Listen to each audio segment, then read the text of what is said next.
down that little walkway. And I said, would you shine your flashlight down here? And she Yeah. did.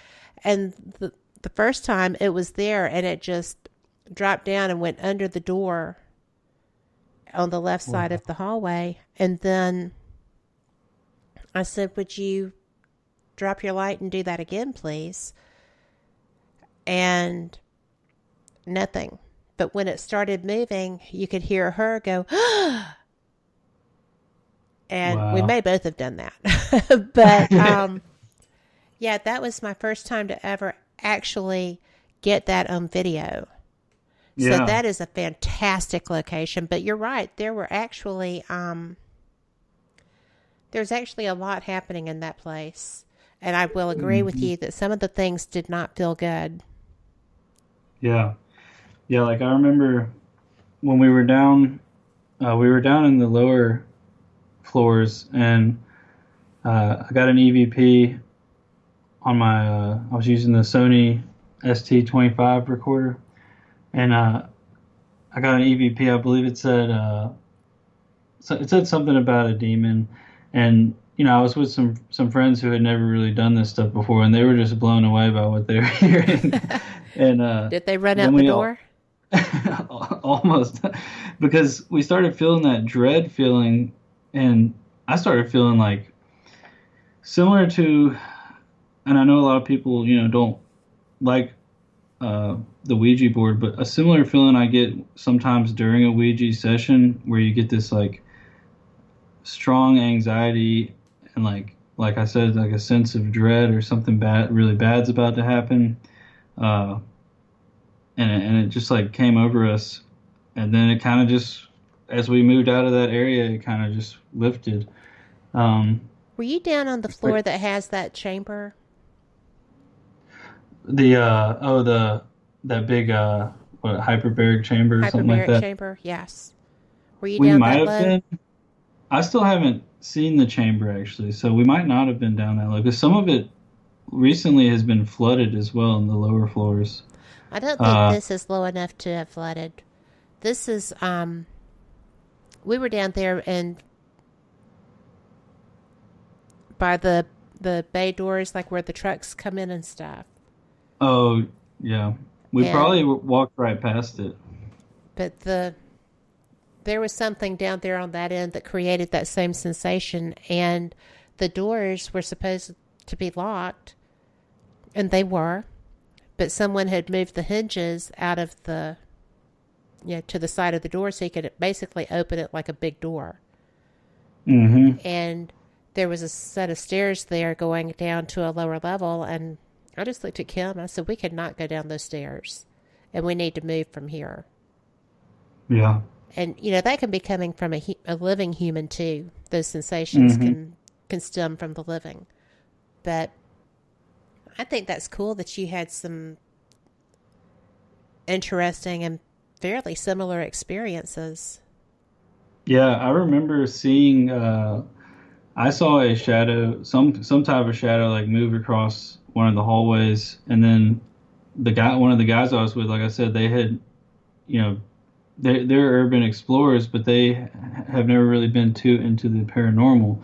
So he saw something too, and it freaked him out because he saw some type of little shadow move around, and uh, but yeah, that place is it's that's another place that has like always had a draw to me for some reason. Like something's, it's a special place to me, but it's sad to see it how what it's became and the state of it. Well, it's a special place to me because I was born there. Wow, that's So, amazing. yes, I was. And we won't Wow. go into how far back that was, which I don't care. It never bothers me. I told everybody I was 57 all year last year, and I wasn't. So I turned 57 this year, so I kind of got a do over. But Nice. we are about to be going out to a break, and Yeah. it'll be a 3-minute break. And when we come back, we will continue this because this is some great stuff. And Jason Emmerich from the Paranormal Den is in our speaker chat, and he said to tell you hello. Oh, what's So, up, Jason? so that being said, we will be back right after this. Son of a... Hey, son. Mother... Son, what are you doing? Hey, Mom. I'm getting ready to listen to Periscope Uncensored. By expanding your vocabulary. Well, it is uncensored. Son, the uncensored part of Periscope Uncensored is Jax and I getting down to brass tacks with all aspects of the paranormal.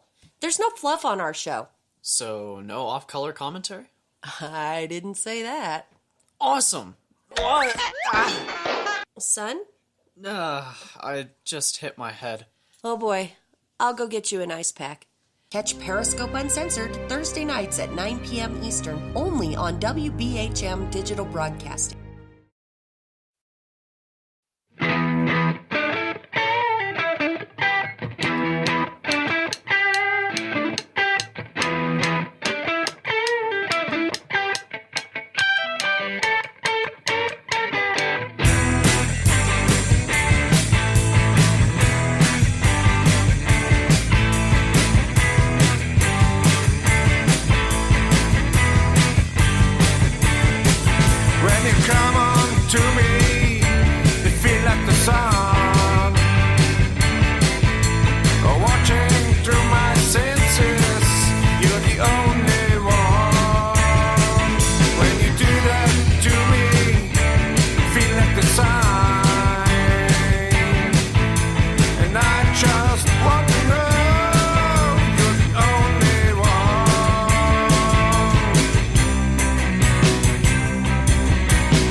You're listening to WBHM Digital Broadcasting, the best in paranormal talk, only on Paranormal Experience Radio, broadcasting live out of Birmingham, Alabama.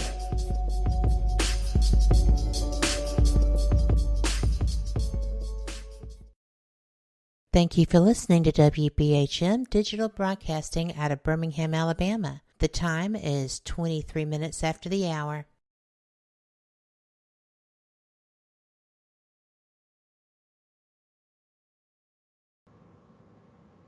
Sorry, folks. Just like that, we are back. And it was such an interesting conversation. I hated to leave it, Alex. We were talking about Caraway Hospital here. Mm-hmm. And I find it fascinating that we had such similar experiences there. Yeah.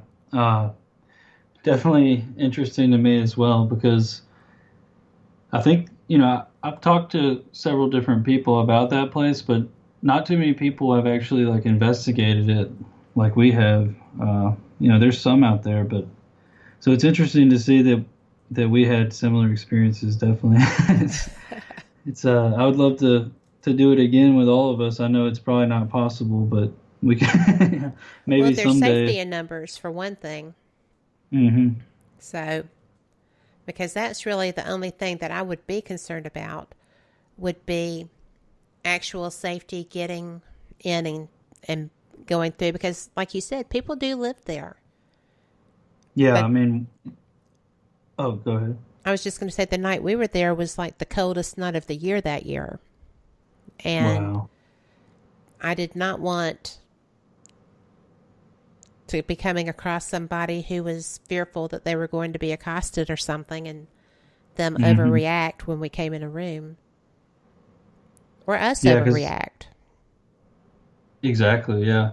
Because, one thing that we found lots of little, I guess I'd call them like sound traps. Like it'd be like two cans tied on a doorknob. So if someone opened the door, it would rattle the cans and alert someone that someone was coming in there. We found, of course, sadly, like needles. Some of those could Yeah. have been from the hospital, of course.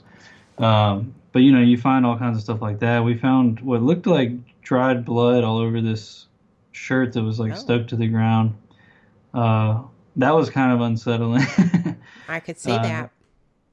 Bodily fluids thrown all over the wall, all kinds of weird stuff like that. But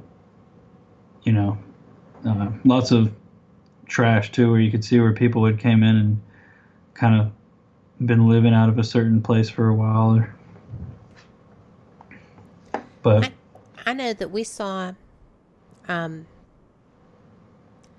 like a nicely set up bedroom, and we saw the linens. I mean, the beds were still made when we were there. They had the old school, like Wang word processing units, and all of that stuff was still there. It blew me away.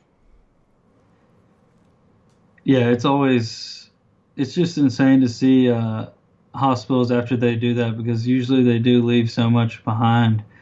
And like I've been to a few different hospitals around the country. Like one of my other favorites is called Old Reed up in Indiana, and similar thing. The hospital kind of, well, with this one they kind of packed up and moved just down the street into a newer location and just left the old one and left everything in it. And now it's just completely been vandalized, which was always sad to me to see. But I still, what I like to do too, another reason if I go into a place like that, is to document it and really see what it looks like and film it. And if something happens paranormal related, even better for what I'm trying to do. But that was another place that toward the lower levels, like the basement levels, I got a similar feeling of dread and everything. And I don't know. I mean, I know that the morgues are usually down in those lower spots, but I don't really know if that would have anything to do with that kind of feeling. I don't think it would. But I don't know. One thing about those places too, like at that place, the morgue was actually flooded and underwater, and people had tried to get these inflatable rafts down there, and you could see where Oh, really? it had, yeah. And I was like, I don't know. I mean, I'll do some brave stuff, but actually going through the water to this morgue, I mean, I don't know, something about underwater is kind of scary to me. Well, not only that, but there's no telling what kind of diseases were in that water, like diphtheria or typhoid. Good Seriously, heavens. nasty water. And then, what if you got like lost back in there or something, and you're like or your raft sinks and you have to swim out of there? Like all kinds of things could go wrong. Also structurally, I'm sure, who knows what, if you shifted something around, it might collapse on you, or, who knows. So that's one thing I probably wouldn't have done, would be to try to find, like once I saw the morgue was underwater, I was like, well, I'm not getting in the morgue. I'm just going to go somewhere else. There's plenty of other places to see and investigate. Yes. Exactly. Have you found, though, that the spirits actually hang out in the morgue? Because I have not. In the morgues that I have been in, like we did one for Jason in the chat, we did one up there at Edwin Shaw Hospital, and we didn't get much about the spirits that might have been there, but we got a lot about, like, there was this one session he had, and he could show you it. It literally just kept spitting out demon on the spirit box, like, over and over again. It was so weird. I mean, we didn't really have anything bad happen or anything, but we just kept saying that word. But like you said, though, I mean, I don't really know why they would want to hang out around the morgue.